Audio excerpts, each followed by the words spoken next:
It's going to be a step up in competition, but to me, it would be a different conversation if the 49ers weren't steamrolling their competition. Like, sure, you can play teams that we consider quote unquote not good, though I think through 4 weeks, Arizona has been a lot better than a lot of teams.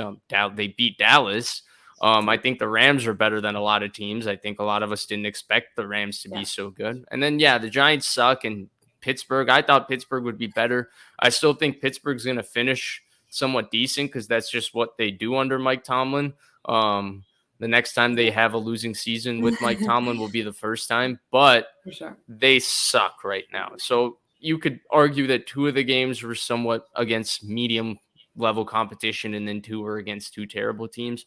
Regardless, the Niners have been steamrolling the competition. And so I just feel like, what else are you supposed to say about how they're producing? And then in regard to the matchup against Dallas, I think it's a little bit of the issue that the Rams have with the 49ers, where it's just a bad matchup on paper for both of these two teams. Now, that doesn't mean that's actually what's going to happen in the football game. When you look at it on paper, and you want to just simplify the game in simplest terms, get out of the nuances and the X's and O's, to me, Dallas's number one team asset is their defense's team speed. Their defense's team speed is real. It causes problems to other teams. It overwhelms other teams. Now, the issue is the Niners deal with speed very well. They're just as fast as Dallas, but they're also bigger and stronger than Dallas. And that's the problem. It's the same thing as the Rams, where up front and inside, the Niners are just a bigger and more physical football team on both lines of scrimmages than Dallas. And that's where, if you look at the last 2 playoff games, in its core, what really happened is Niners just wore Dallas down. That physicality, the physicality that they had to play with, the Niners understood that they just didn't have to make a mistake. Dallas is a team, especially on defense, that preys on mistakes. They prey on negative plays and turnovers. That's what the hallmark of their defense is. They force more turnovers than anybody ever since Dan Quinn has taken over. So they simply are an excellent defense in terms of forcing turnovers. Well, we saw the Niners understand that when they played the Dallas Cowboys in the divisional round last year. They had a very conservative game plan, and they understood that all they have to do is outlast Dallas because physically they're bigger and better than Dallas. And I think we're going to see a case in point of that. Dallas tried to add some size this offseason. They got Mozzie Smith in the draft. We'll see how that turns out, but that's not going to be enough in this matchup. Again, I'm not predicting what's going to happen because honestly, anything can happen in a football game on Sunday. But when you project the game on paper, to me, the matchup is just very favorable for the 49ers on both sides of the ball. And that's what really ends up happening. And that's where, to me, once again, just like it was in the divisional round and just like it was even in the playoff game 2 years ago, the 49ers quarterback doesn't make a mistake or doesn't make mistakes to let Dallas back into the football game as we saw 2 years ago, there should be no issue because the Niners just have this size advantage, and I think that size advantage will overwhelm Dallas to a point eventually in the run game.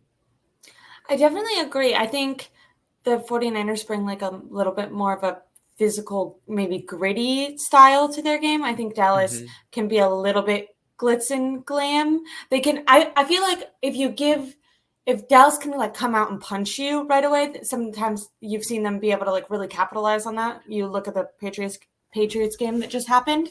I do think like maybe if they're leading, they can get that momentum and really carry it. But the type of style that the 49ers want to play, that Kyle Shanahan wants to coach, kind of run game.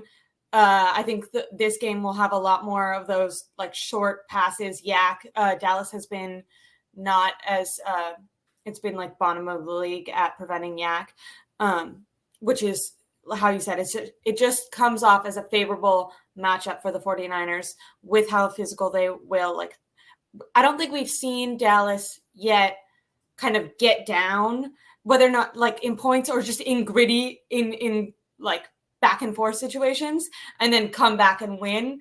They seem to be a team where if they're winning, runners.